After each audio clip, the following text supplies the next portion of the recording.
y'all? Welcome back to the Exodus Experience. I am excited to be back with you. Listen, I have, my siblings back, Mario and Kaneisa Furlow. So, welcome back, guys. I'm so happy you decided to join us again. It's good to be here. I know, right?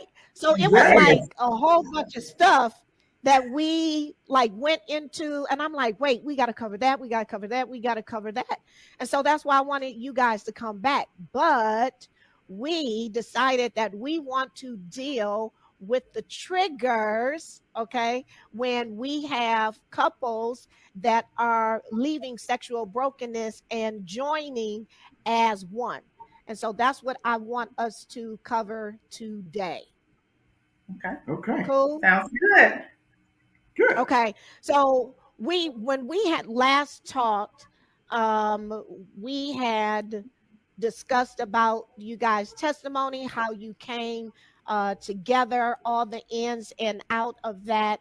And off camera, we started talking about, yeah, there is a thing that we need to discuss about triggers and a partner, or not a partner, a spouse being able to really be patient with the one who has come out of the lifestyle of homosexuality, because there's a transition there. So, can you tell me individually what was that process like? Okay. For me, the one coming out of the lifestyle, I would say it was scary at first. One of the things that was a trigger for me was when my wife would touch me on my shoulder if we was lying in bed. I would freeze up because it reminded me of those moments when I was preparing to be molested or for someone to have sexual encounters with me. And so throughout our marriage, I think I had to learn to view sex as something that's sacred and something that's holy. So I had to really reshape my whole mentality around what does sex mean. And so the Lord had me to study that. And so from there, the Lord taught me how to sense and I can smell perversion. And so I can always tell when someone was coming from an impure place or a wrong place. And it also began to help me to be vulnerable in my marriage, to open up to my wife and be able to share some sacred sexual moments and times with her. But that wasn't always easy. I think we went through years of just trying to figure it all out. How do we come together and consummate our marriage and really, really begin to honor that from a pure place. So that was a main trigger for me. I'm sure there were several others as we get into this conversation that we can talk about. But Yeah. Yeah, that was like a 19-year process for us, because we both had triggers. And so his was from him being molested. Mine was from being sexually abused. I was raped, even though you are in a relationship, when you say no, no means no. So I was in an abusive relationship. And so I dealt with a lot of those types of triggers in our relationship. So he will move a certain way that will remind me how that former person used to move towards me, like he's getting ready to either choke me or he's getting ready to violate me to get his way. Or my husband will, because we had our moments, he would like raise his voice a little bit when he's trying to make his point, or it would remind me how he used to raise his voice towards me. So it would be those type of moments where I would either close down or I would retaliate trying to defend myself, which would cause more friction towards him. And so we're butting heads. And so those trigger would escalate the situation, or it would put us split our separate ways and go in isolation in our own place. And we'll all be dealing with depression in our own way. So we was dealing with that. And that was like a 9 to 10 year process for us.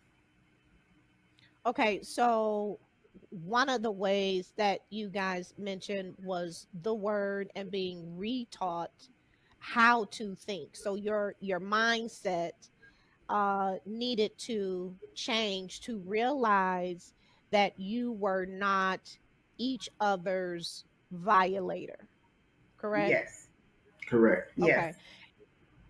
And so relearning how to trust, because that's what it sounds like. You had to trust your spouse in this close, intimate place beyond just the heart. But we're grown folks here, so we're talking about a husband and a wife coming together in a sexual manner, and just just being intimate in one space, because intimacy can vary on so Yes. many different levels.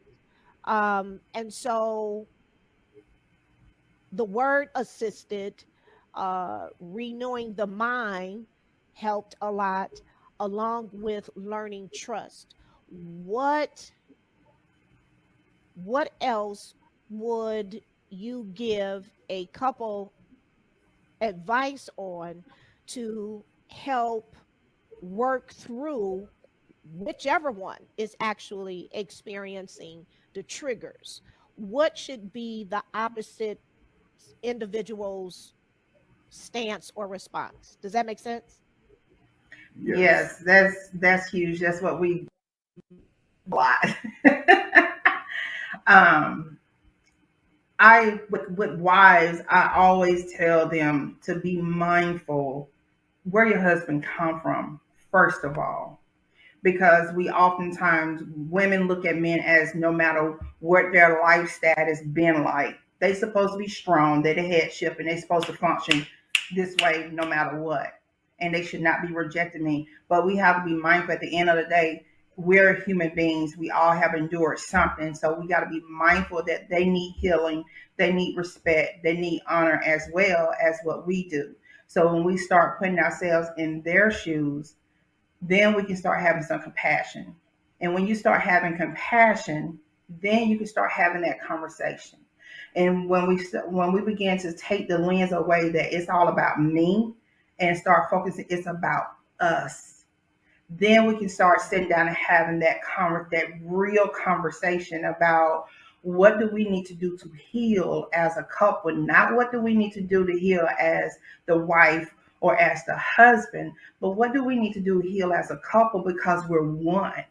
And that is something that we had to do, because even though he had triggers, I had triggers. It doesn't matter if he's headship and I'm his neck and I take care of the home and he go work. It didn't matter. We are one. So if he's not right, I'm not going to be right. If I'm not right, he's not going to be right.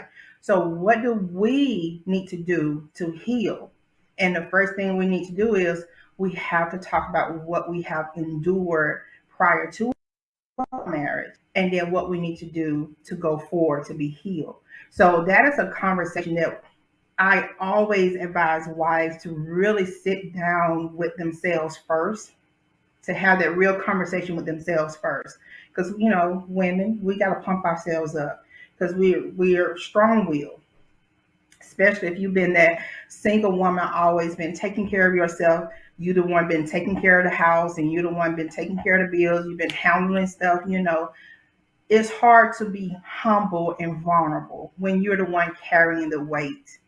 And so at some point, you're going to have to release that weight and give it to God and say, you know what?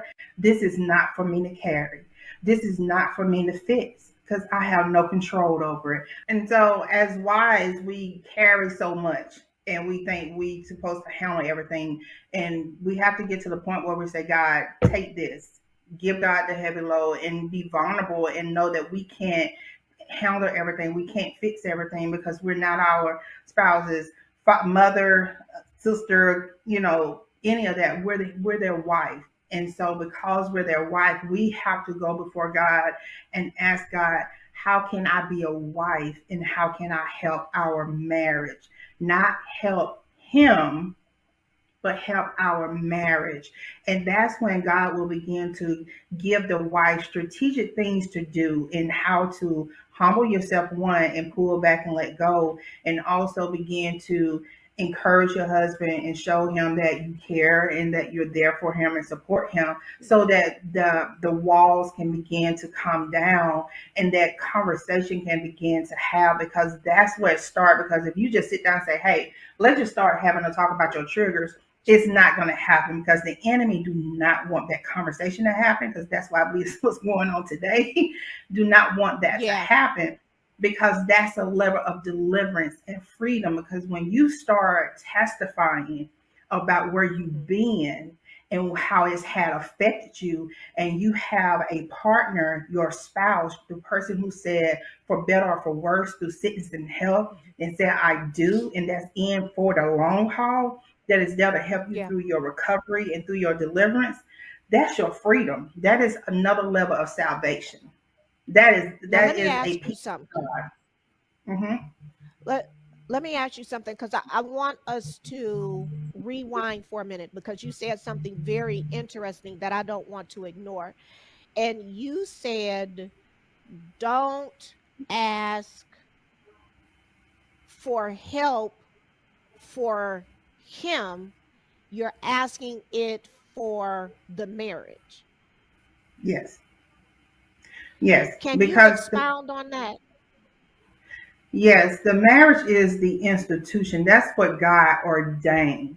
But the enemy is not coming to destroy the individual. He's coming to destroy the marriage, because the enemy tried to destroy us already individual, but he couldn't succeed.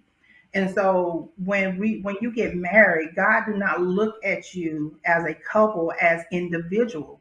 Scripture said Mhm. two shall become one. So when God sees you, he sees you as one.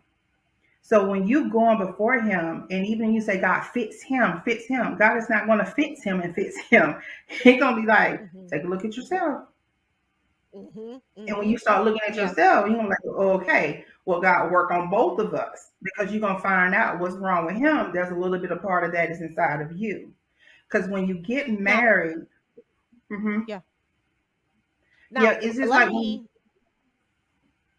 well, you finish your point, and then, because I want to also mention something, I want to go back, because you gave such a huge bite that I want to break it down, so that all the questions that our viewers may have will be able to say, uh-huh, got that, got that, got that. go ahead. Okay. So you you mentioned something about the spouse in this particular situation, you being wife, that we as wives cannot carry the spirit of offense.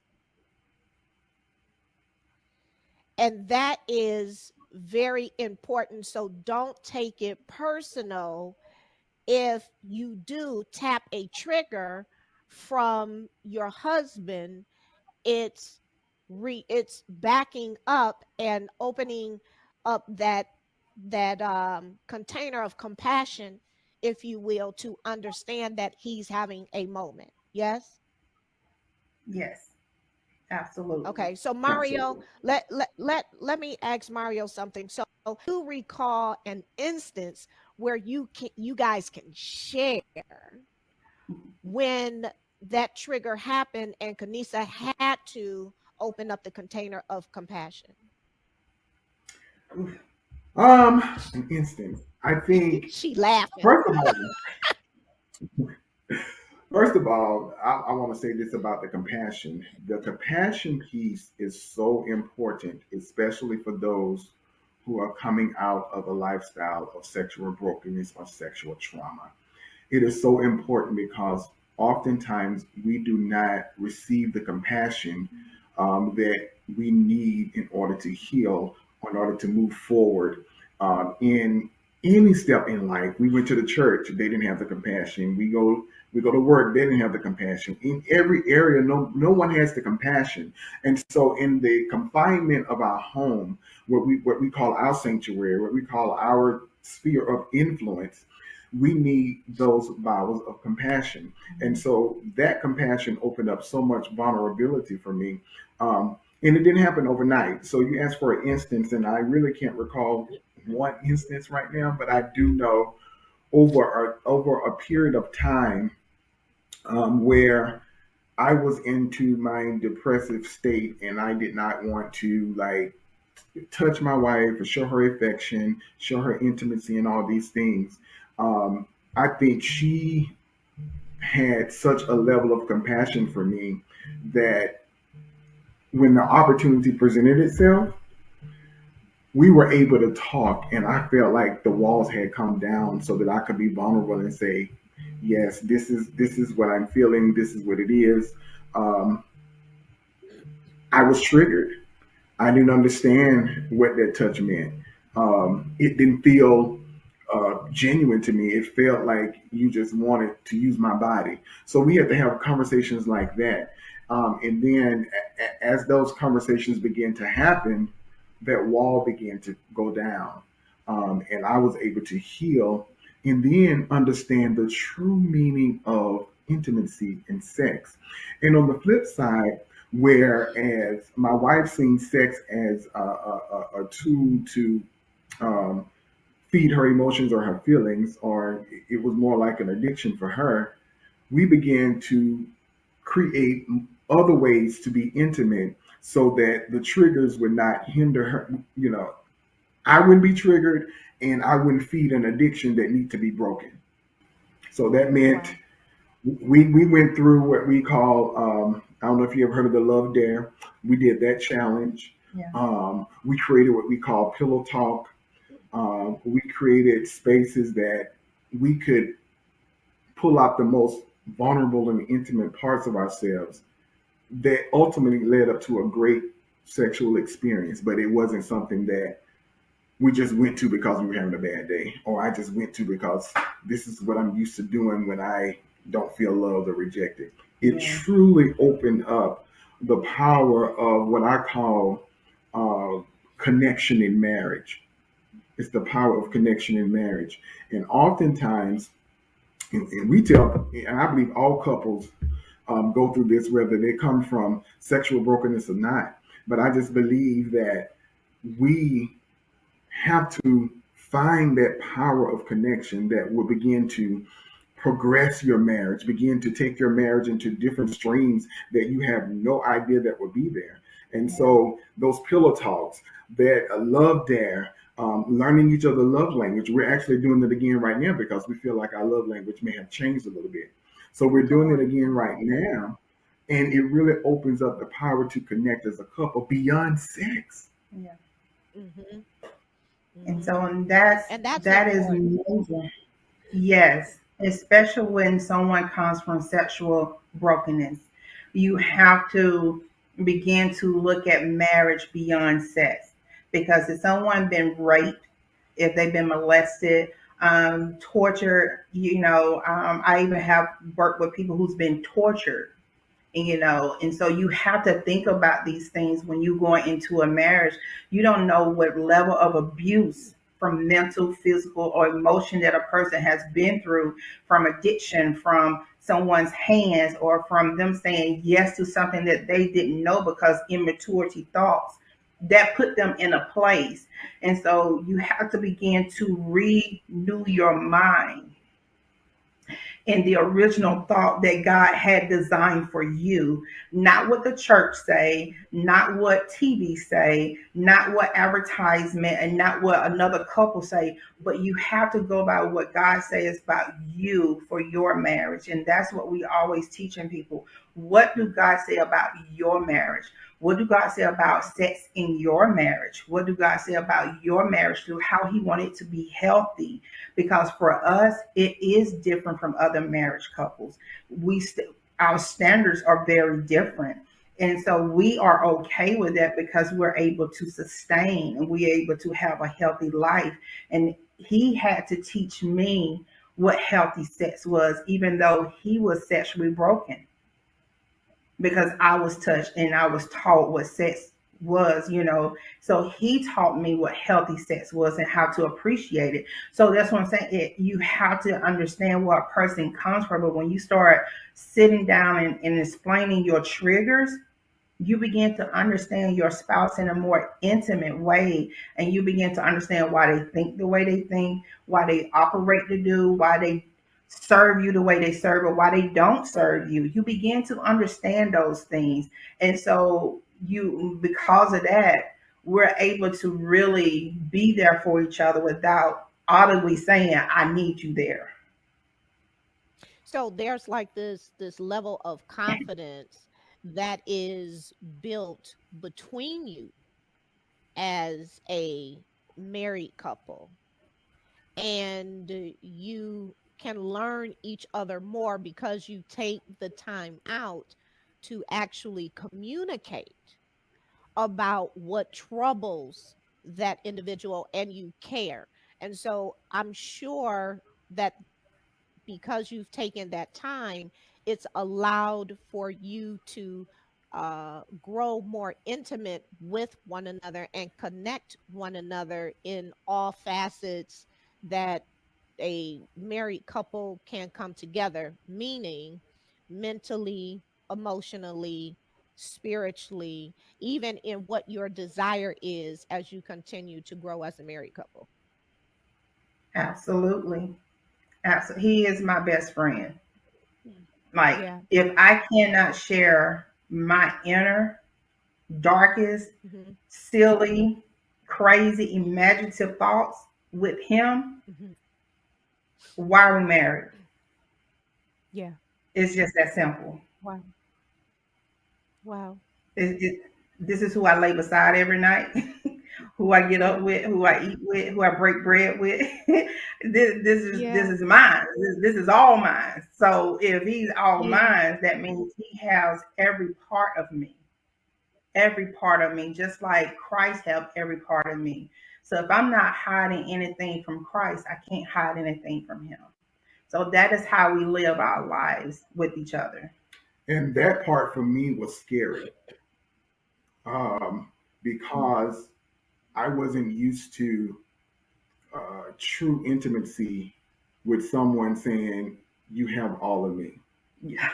It was like, That was no. another compassion too. Yeah, That's a compassion for that you. is a yeah. That was a moment for him, because when I told him that, he was like, "Girl, bye." I was like,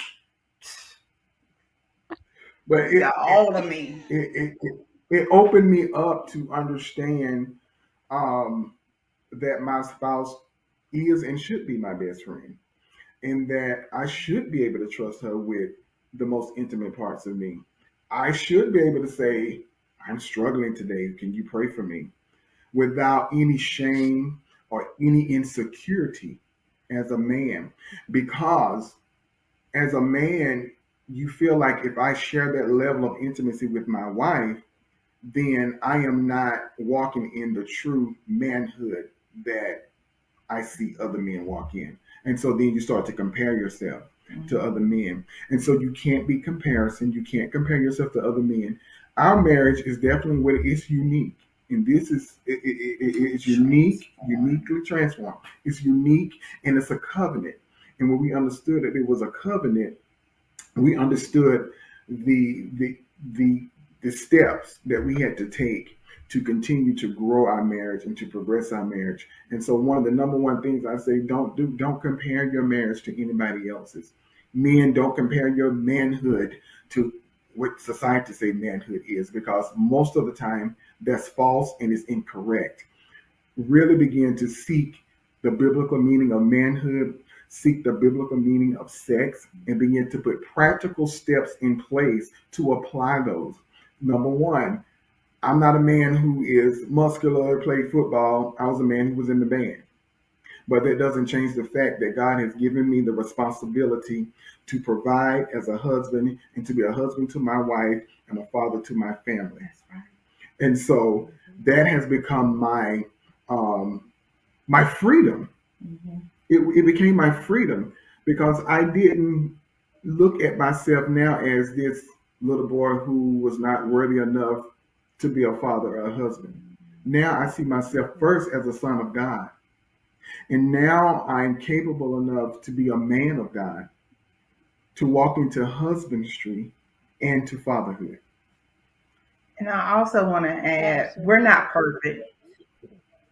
We're not perfect. Want to put that out there. Our marriage is not perfect. We do have our struggles. We do deal with temptations. We do like everybody else, but it's how we see it and how we stand in our marriage and how we view it. That's what makes us different and stand on it. So I just want to put that out there. And so I just, because sometimes people think our marriage is perfect. I'm like, to God be the glory on your end, but trust me and believe, we do have some issues, but it's how you choose to work through it.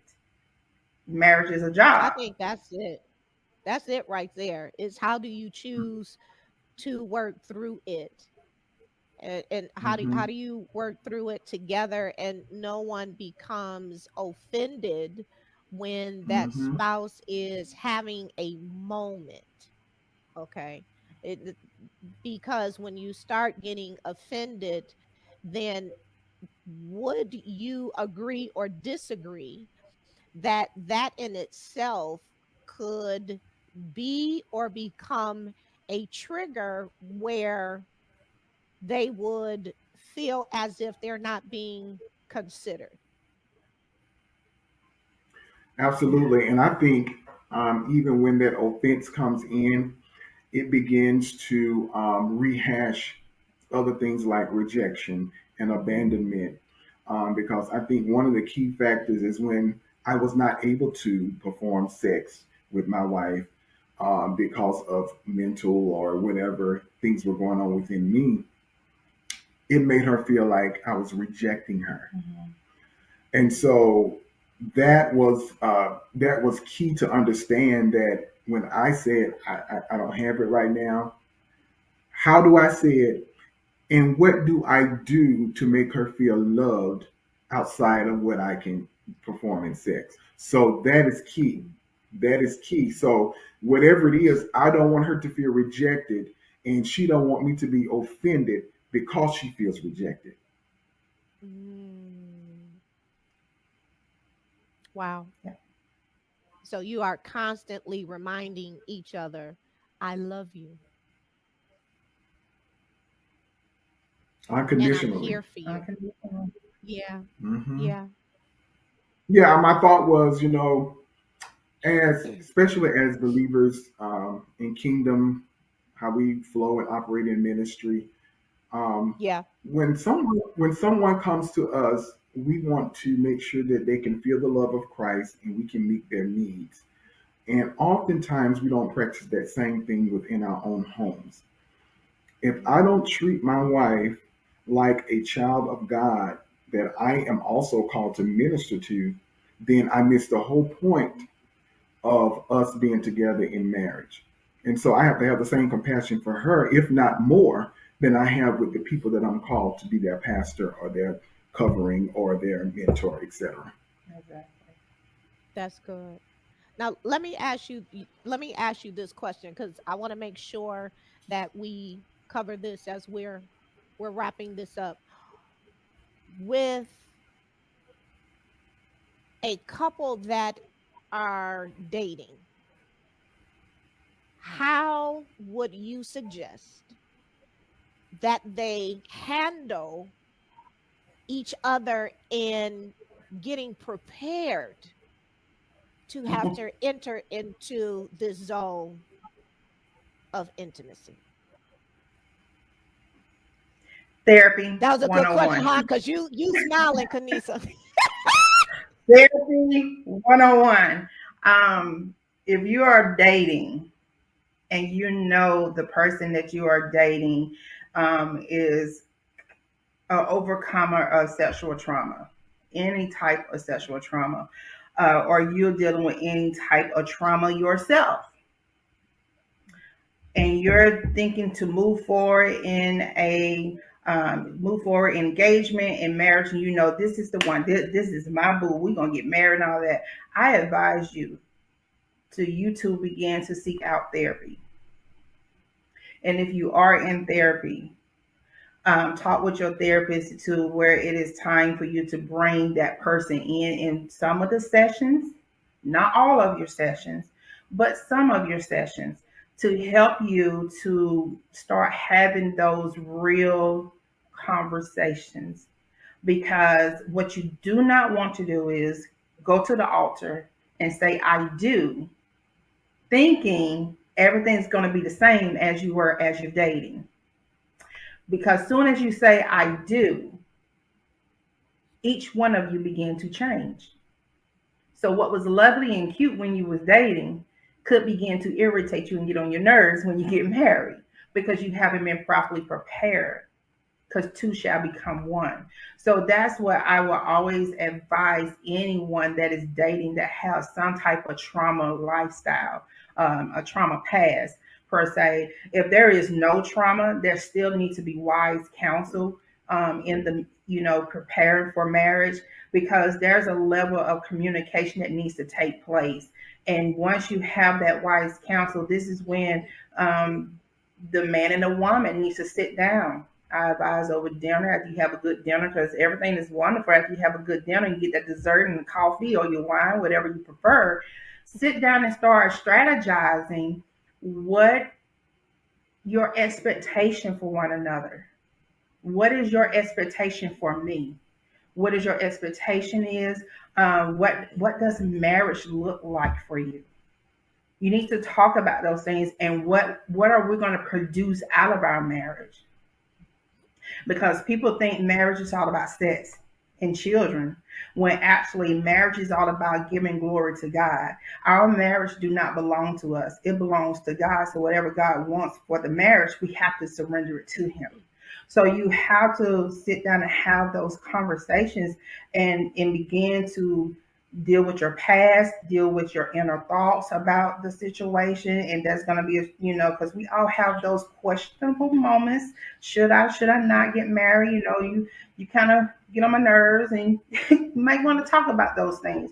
But start having those real conversations while you're dating and getting engaged. So when you get married, it's no problem. You be like, babe, this is how I'm feeling right now.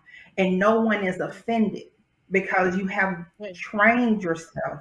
You have conditioned your mind and your heart to receive your spouse while you're dating and while you're engaged. So that will always Good. be, and always pray. Pray individual before the Lord and pray together. Okay. I would say, one, look at look at the same triggers you have in your relationship with God, Hmm. That's good. Come on here, Pastor. That is because good. some of those same triggers are going to happen in your relationship with your spouse, because the marriage is Love God comparable so to how much. Christ loves the church. And so I had triggers even as a single person where God would talk to me or speak to me or touch me.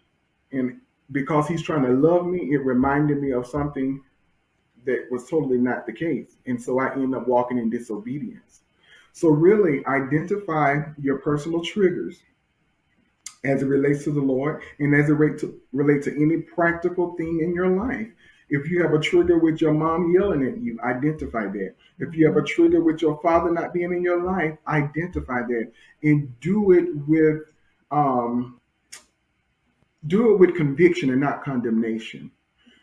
Because a lot of times we are afraid to talk about those triggers because it make us feel so unworthy and less than. But God is not in the condemning business. He wants you to be really whole. He wants to grow you. Reconcile. So really identify those triggers, write them down, and when you identify those triggers, think about what can I do to help myself in my singleness to deal with those triggers, and how do I share that with my spouse or my soon-to-be spouse um, in that perspective. That's so good. Okay. So again, tell us how someone can get in touch with Okay, you can reach both of us. We are the Unique Transformation Enterprise. We are on Facebook and Instagram, and our website is uniquetransformationenterprise.org. We are also leaders and presidents of the Overcomers Network. That is a group, a fellowship of believers who have come out of the lifestyle of sexual brokenness. And we come together to share fellowship, community building, and engagement, and to also equip them to just go out and be who God has called them to be beyond their sexual trauma. And so that website is overcomersnetworkglobal.org. And we're also on Facebook and Instagram. Hope you guys enjoyed this program today. We want to encourage you that if you are a couple that is seeking help, reach out to the Furlows. There was a wealth of information that they poured out today.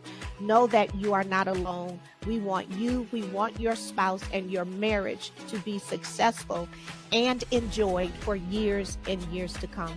I'll see you next time. Bye-bye.